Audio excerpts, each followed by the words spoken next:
Baik teman-teman dimanapun berada, saya doakan semoga dalam keadaan sehat walafiat. Terima kasih yang setia menyimak channel ini. Semoga apa yang saya ketengahkan bermanfaat. Kali ini ingin mengangkat mengenai golongan tenaga honorer. Ini bakal resmi diangkat P3K paruh waktu. Pertanyaannya berapa gaji dan tunjangannya. Sebagian tenaga honorer saat ini masih menunggu hasil pengumuman seleksi P3K 2024 tahap 2. Jadi ada yang sudah ada pengumuman seperti yang teknis di kabupaten, khususnya di wilayah Provinsi Jawa Barat. Ada juga di tingkat provinsi seperti yang bekerja di SMA, SMK. Ada yang sudah, ada juga yang belum hingga hari Senin tanggal 30 Juni 2025. Nah, terkait itu pemirsa, bersamaan dengan hal ini skema pengangkatan P3K paruh waktu menjadi sesuatu yang banyak diperbincangkan.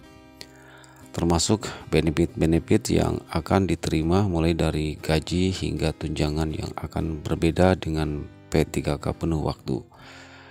Sebagai informasi, pengadaan P3K paruh waktu hanya ada pada seleksi P3K 2024 tahap 1 dan 2.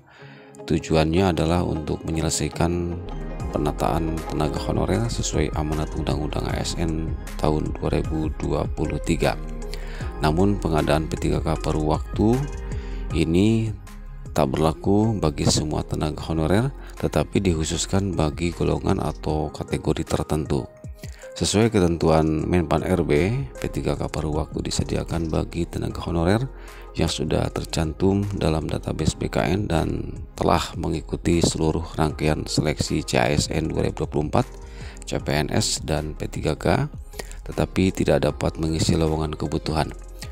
P3K paruh waktu ini juga diprioritaskan bagi tenaga honorer yang sudah terdata dalam database BKN namun tidak terakomodir dalam seleksi P3K 2024. P3K paruh waktu bisa diisi oleh 8 jabatan yang sudah disediakan pemerintah, diantaranya jabatan guru, tenaga kependidikan, nakes, tenaga teknis, pengelola umum, operator layanan, operator operasional, kemudian pengelolaan layanan operasional, serta penata layanan operasional. Meskipun berbeda dengan P3K penuh waktu, P3K paruh waktu juga termasuk ke dalam kategori aparatur sipil negara atau ASN, sehingga P3K paruh waktu juga akan diberikan nomor induk P3K atau nomor identitas pegawai ASN.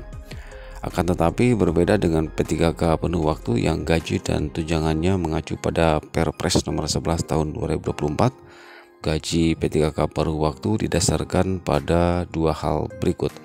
Gajinya bisa disesuaikan paling sedikit sama seperti saat masih menjabat sebagai tenaga honorer, atau yang kedua, gaji paling rendah P3K paruh waktu bisa disesuaikan dengan upah minimum yang berlaku di suatu wilayah. Pemberlakuan gaji tersebut nantinya juga akan didasarkan pada anggaran yang dimiliki, jangka waktu dan jam kerja, serta karakteristik pekerjaan. Pada keputusan Menteri Pan RB atau Kepmen Pan RB nomor 16 tahun 2025 juga belum disebutkan secara rinci mengenai aturan tunjangan bagi P3K paruh waktu.